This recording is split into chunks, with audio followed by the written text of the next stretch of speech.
Assalamualaikum warahmatullahi wabarakatuh. Saya Dita Maria Melia dengan NIM channel 18031 dari Prodi Akuntansi A 2018 Universitas Jambi. Di sini saya akan menjelaskan tentang aspek fiskal dari aset lancar berupa kas dan setara kas dan investasi pada efek tertentu dalam mata kuliah akuntansi perpajakan. Dengan dosen pengampu Bapak Wirmi Eka Putra dan Bapak Gandhi Wahyu Maulana Zulma. Baiklah, langsung saja kita mulai. Yang pertama, definisi kas dan setara kas. Merupakan kelompok akun yang digunakan untuk mencatat kas dan setara kas yang dikelola oleh bendahara umum, negara, dan kementerian negara lembaga. Kas adalah uang tunai dan saldo simpanan di bank yang setiap saat dapat digunakan untuk membiayai kegiatan pemerintahan. Setara kas adalah investasi jangka pendek pemerintah yang siap dicairkan menjadi kas, bebas dari risiko perubahan nilai yang signifikan, serta mempunyai masa jatuh tempo 3 bulan atau kurang terhitung dari tanggal perolehannya.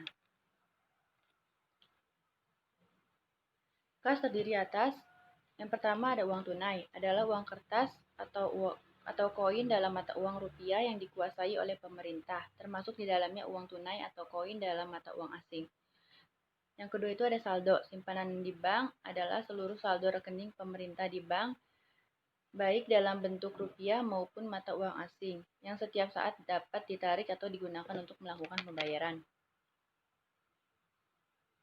Selanjutnya itu ada jenis-jenis kas dan setara kas.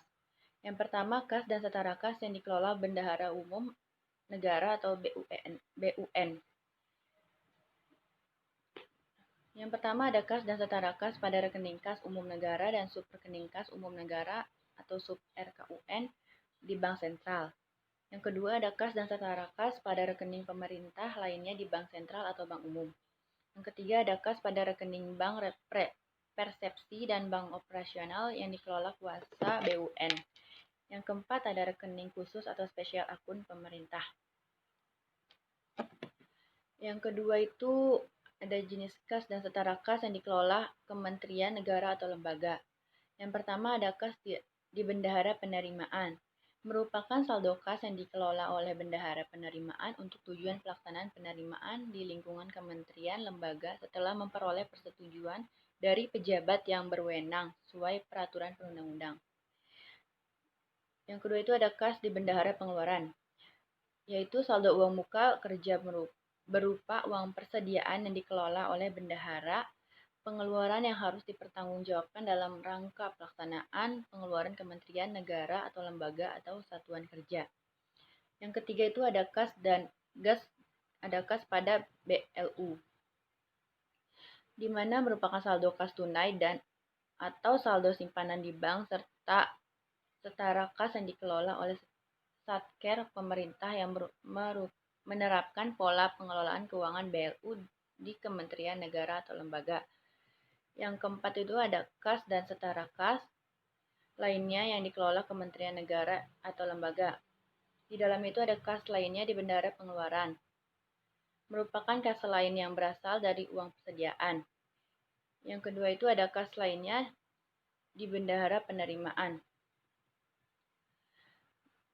Merupakan kas dalam pengelolaan bendahara penerimaan baik yang telah menjadi hak pemerintah maupun tidak dapat diakui sebagai pendapatan. Misalnya, berupa saldo kas yang terdapat pada rekening penampungan atau rekening pemerintah lainnya yang dibuka kementerian negara atau lembaga.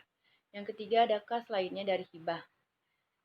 Di sini berupa kas hibah dari pemberi hibah baik yang belum dilakukan pengesahan maupun yang telah disahkan pada tanggal pelaporan. Definisi tabungan yaitu simpanan pihak lain pada bank yang penarikannya hanya dapat dilakukan menurut syarat-syarat tertentu yang telah disepakati. Tabungan tidak dapat ditarik dengan menggunakan cek atau dipindah bukukan dengan menggunakan biliet giro dan surat perintah pembayaran lainnya.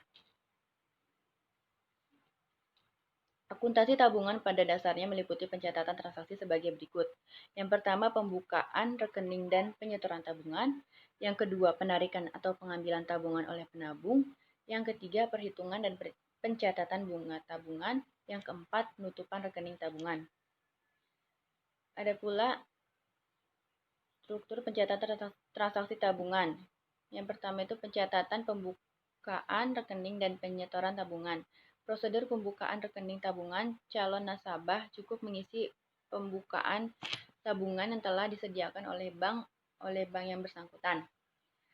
Yang kedua, pencatatan transaksi penarikan tabungan. Penarikan tabungan dilakukan dengan cara penabung mendatangi bank tempat tabungannya, mengisi slip penarikan tabungan yang telah disediakan bank, selanjutnya menyerahkan slip penarikan tabungan beserta buku atau kartu tabungan dan kartu identitas dari penabung. Yang ketiga itu perhitungan dan pencatatan bunga tabungan. Jumlah bunga tabungan lazimnya dihitung pada setiap akhir bulan. Besarnya bunga tabungan pada dasarnya tergantung pada besarnya tabungan, lama pengendap tabungan, dan tingkat suku bunga. Yang keempat ada pencatatan transaksi penutupan rekening tabungan. Jika nasabah yang bersangkutan menarik semua jumlah tabungannya.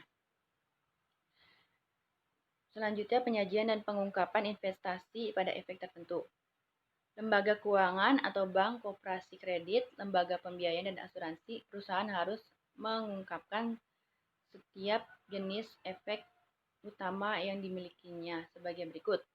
Yang pertama ada efek ekuitas. Yang kedua ada efek utang yang dikeluarkan oleh pemerintah. Yang ketiga ada efek utang perusahaan.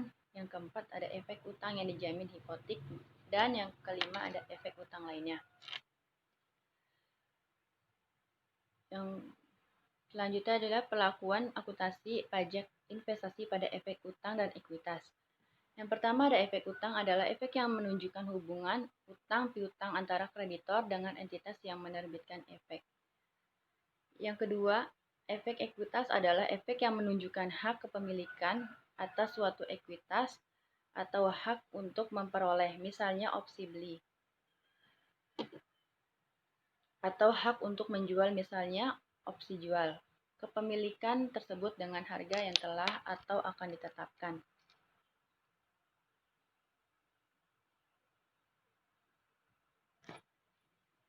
Ya, sekian presentasi dari saya. Terima kasih atas waktu dan perhatiannya. Wabillahi taufiq walhidayah. Wassalamualaikum warahmatullahi wabarakatuh.